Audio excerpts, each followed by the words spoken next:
हिंदी साहित्य का प्रख्यात कथा साहित्यिक डॉक्टर वृंदावन लाल वर्मा की ऐतिहासिक कहानी विराटा की पद्मिनी। ये कहानी सत्य घटना पर आधारित। भाग 1। मकर संक्रांति के स्नान के लिए दुलीप नगरी के राजा नायक सिंह पहुंच में स्नान करने के लिए विक्रमपुर आए। विक्रमपुर पहुज नदी के बाएं किनारे पर बसा हुआ था। नगर छोटा सा था, परंतु राजा राजसी ठाट बाट इकट्ठे हो जाने से चहल पहल और रौनक बहुत हो गई थी। दूसरे दिन दोपहर के समय स्नान का मुहूर्त था। बिना किसी काम के ही राजा के कुछ दरबारी संध्या के उपरांत राजभवन में मुजरा के बहाने गपशप के लिए आ गए। जनार्दन शर्मा मंत्री न था, तथापि राजा उसे मानते बहुत थे। वह भी आया।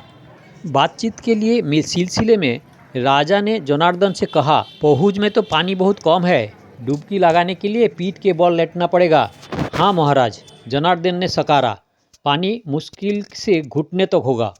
थोड़ी दूर पर एक कुंड है, उसमें स्नान हो तो ऐसे मर्जी हो। अधेड़ अवस्था की दरबारी लोचन सिंह, जो अपने सन की स्वभाव के लिए विख्यात था, बोला, 2 हाथ के लंबे चौड़े उस कुंड में डुबकी लगाकर कीचड़ उछालना होली के हुल्लड़ से कम थोड़ी होगा। जिस समय लोचन सिंह राजा के सामने बातचीत करने के लिए मुंह खोलता था, अन्य दरबारी का सिर घूमने लगता था। उम्र के साथ साथ राजा के मिजाज में गर्मी बढ़ गई थी। बहुधा आपस में अकेले में लोग कहा करते थे, पागल हो गया है। लोचन सिंह की बात पर राजा ने गौरव होकर कहा, तब तुम सबों को काल कोष भर नदी खोद कर गहरी करनी पड़ेगी। लोचन सिंह बोला, मैं अपनी तलवार की नोक से कोस भर पहुँच नदी तो क्या, देवता को भी खोद सकता हूँ, बस हुक्म भर हो जाए। राजा को कोप तो न हुआ, परंतु खींच कुछ बढ़ गई। कुछ कहने के लिए राजा एक क्षण ठहरे। सैयद आगा हैदर राजवैद्य एक सावधान दरबारी था। मौका देखकर तुरंत बोला, महाराज की तबीयत कुछ दिनों से खराब है। धार्मिक कार्य थोड़े जल से भी पूरा किया जा सकता है। अगर मुनासिब समझा जाए तो गहरे ठंडे पानी में देर तक डुबकी न ली जाए। लोचन सिंह तुरंत बोला, ऐसी हालत में मैं महाराज की पानी से अधिक समय तक रहने ही न दूंगा। जितना पानी इस समय पहुँच में है, वह बीमारी के 100 गुना कर देने के लिए काफ़ी है। राजा ने दृढ़तापूर्वक कहा, वही तो देखता है लोचन सिंह, बीमारी बढ़ जाए तो हकीम जी के हुनर के परख हो जाए और यह भी मालूम हो जाए कि तुम मुझे पानी में 1000 डुबकियाँ लगाने में कैसे रोक सकती हो। लोचन सिंह बोला, हाकिम जी का कहना न मानकर जब महाराज को डुबकी लगाने पर उतारू देखूंगा, तब अपना गला काट कर उसी जगह डाल दूंगा, फिर देखा जाएगा कैसा हौसला होता है। लोचन सिंह की सनक से राजा की भड़क ज्वार बढ़ा। बोला, शर्मा जी, पहुँच में स्नान न होगा, उसमें पानी नहीं है। पहले तुमने नहीं बतलाया, नहीं तो हम कमरूत नदी की तरफ सवारी ना आती। महाराज महाराज, जनार्दन ने सकपका कर कहा, मुझे स्वयं पहले से मालूम न था। राजा बोले, बको मत, तुम्हारी षड्यंत्र को खूब समझता हूँ। कुज्जर सिंह को बुलाओ। कुज्जर सिंह राजा का दासी का पुत्र था। वह राज्य का उत्तराधिकारी न था, तो भी राजा उसे बहुत चाहते थे। राजा के 2 रानियाँ थीं। बड़ी रानी उसे चाहती थी, इसलिए छोटी का उस पर प्यार न था। राजा बहुत वृद्ध न हुए थे। इधर उधर के कोई रोगों के होते हुए भी राजवैद्य ने आशा दिला रखी थी, उत्तराधिकारी उत्पन्न होगा। इसीलिए राजा ने दूसरा विवाह भी कर लिया था।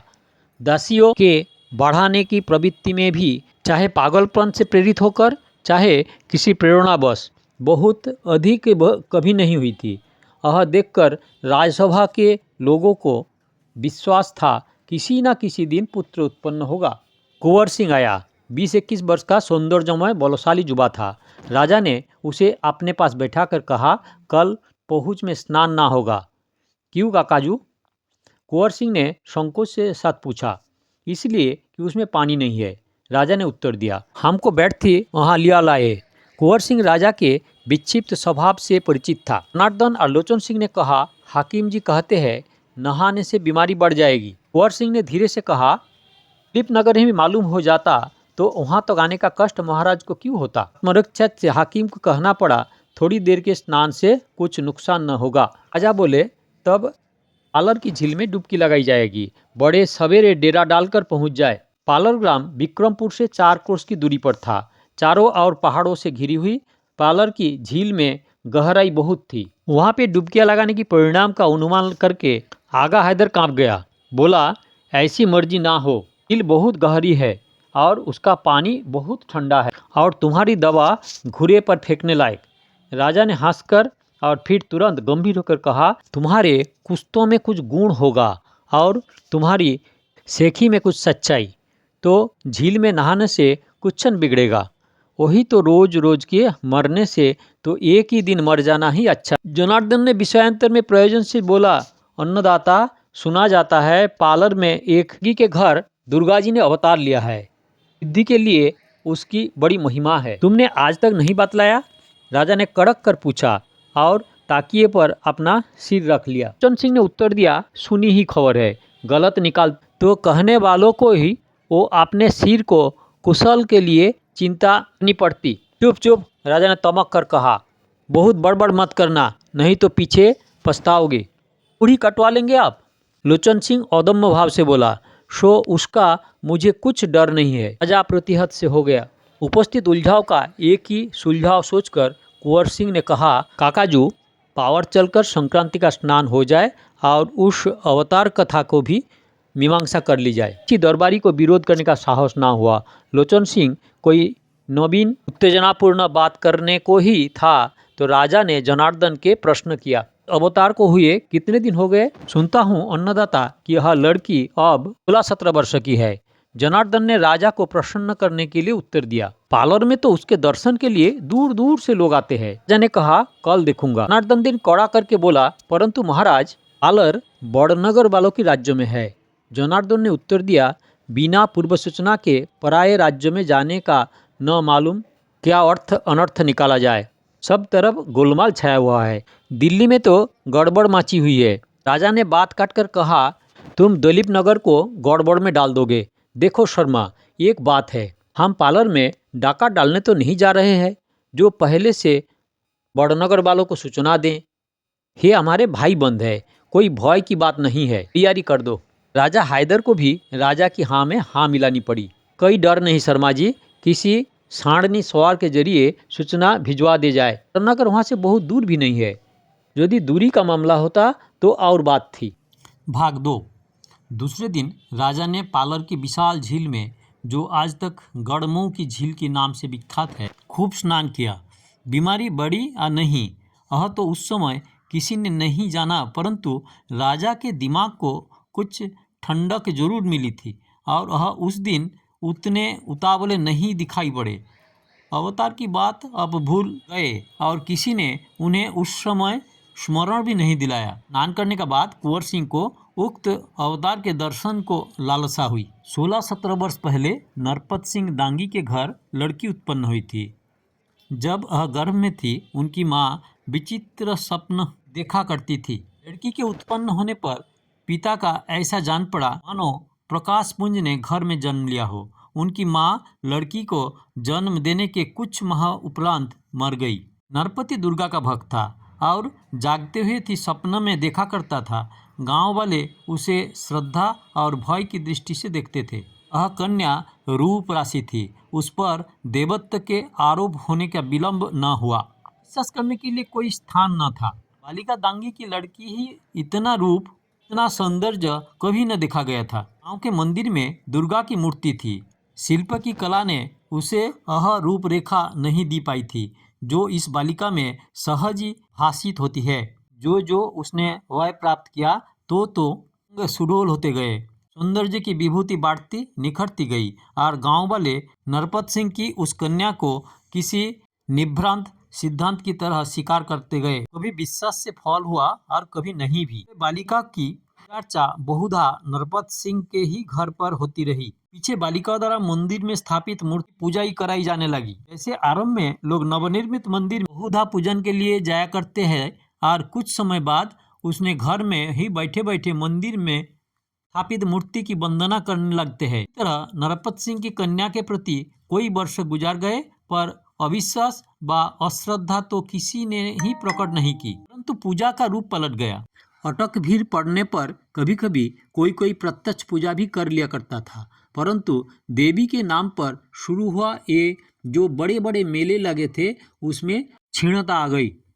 लोगों के आश्चर्य में ओज ना रहा। उस कन्या को देवी का अवतार मानते हुए न केवल गांव के लोग ठट ठट के जमा होकर उसके घर पर या मंदिर में जाने में, बल्कि बाहर के दूर दूर के लोग मानता मान कर आते थे। कुंवर सिंह के मन में देवी से दर्शन की इच्छा तो हुई, परंतु लज्जाशील होने के कारण अकेले जाने की हिम्मत नहीं पड़ी। शायद पूछ बैठे क्यों आए, देवी अवश्य है, युवती भी है।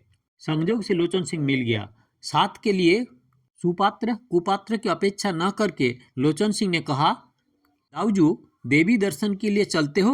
उसने उत्तर दिया, किन बातों से पढ़े हो राजा? डांगी की लड़की दुर्गा नहीं होती, देहात के भूतों ने प्रपंच बना रखा होगा। कुंवर सिंह की इच्छा ने हठ का रूप धारण किया। बोला, अवतार के लिए कोई विशेष जाति नियुक्त नहीं है, देख न लो। लोचन सिंह ने विरोध नहीं किया। आगे आगे लोचन सिंह और पीछे पीछे कुंवर सिंह नरपत सिंह के मकान का पता लगाकर चले। वह घर पर मिल गया। लोचन सिंह ने बिना किसी भूमिका के प्रस्ताव किया, तुम्हारी लड़की देवी है, दर्शन करेंगे? नरपति की बड़ी बड़ी लाल आंखों में आश्चर्य छिटक गया। बोला, कहाँ के हो? दलीप नगर के राजकुमार। उत्तर देते हुए लोचन सिंह ने कुंवर को और इशारा किया। इस तरह दर्शन के लिए तो वहाँ देवता भी नहीं आते। संदेह के सर से नरपति ने कहा, तब किस तरह देख पाएंगे? मंदिर में जाओ। कुंवर सिंह की हिम्मत टूट गई, लौट पड़ने की इच्छा हुई, पैर वहीं उड़ से गई। धीरे से लोचन सिंह ने कहा, तो चलो दाऊजू, और नरपति के खुले हुए घर की ओर मुंह फेर लिया। पौर के धुंधले प्रकाश में उसे एक मुख दिखाई पड़ा, जैसे अंधेरे रात में बिजली चमक गई हो। आंखों में चौकाचौंध सी लग गई। लोचन सिंह ने कुंवर के प्रस्ताव को एक कंधा जरा सा हिलाकर अस्वीकृत कर दिया। नरपति से बोला, मंदिर में पाषाण मूर्ति के दर्शन होगी, हम लोग यहाँ तुम्हारी लड़की को जो देविका अवतार कही जाती है देखने आए हैं। प्रस्ताव की स्पष्ट भाषा के कारण कुंवर सिंह को पसीना सा आ गया। नरपति सिंह ने जरा सा सोचकर कहा, हमारी बेटी देवी है, इसमें जरा भी संदेह जो भी करता है उसका सर्वनाश 3 दिन के भीतर हो जाता है। तुम लोगों को यदि दर्शन करना है तो मंदिर में चलो, यहाँ दर्शन ना होगा। कोई मेला या तमाशा नहीं है। नारियल, मिठाई, पुष्प, गंध इत्यादि लेकर चलो, मैं लिवा कर आता हूँ। नरपति की आंखों में विश्वास की बल को और हवा में लंबे लंबे कोषों की एक लट की उड़ते हुए देखकर लोचन सिंह की अदम्यता नहीं डिगी। पूछा, इत्यादि और क्या? दृढ़तापूर्ण उत्तर मिला, सोना चांदी और क्या? लोचन सिंह के उत्तर देने के पूर्व ही कुंवर सिंह ने नम्रता के भाव से कहा, बहुत अच्छा। नरपति तुरंत घर के भीतर अदृश्य हो गया और किवाड़ बंद कर लिए। लोचन सिंह ने कुंवर से कहा, मन तो ऐसा होता है कि तलवार के एक झटके में लंबे केस वाले इस सिर को धूल चटा दूं, परंतु हाथ कुंठित है। चुप चुप, कुंवर आदेश के उच्चारण में बोला, बाजार से सामग्री मंगवा लो। लोचन बाजार की ओर, जिसमें केवल 2 दुकान थी, चला गया। कुंवर नरपति के चबूतरे के एक कोने को झाड़कर छिपने की चेष्टा करता हुआ वहीं बैठ गया। इतने में ही 2 आदमी और आए। वेशभूषा से मुसलमान सैनिक जान पड़ते थे। उनमें से एक ने कुंवर से पूछा, क्यों जी, नरपति दांगी की मकान ही है?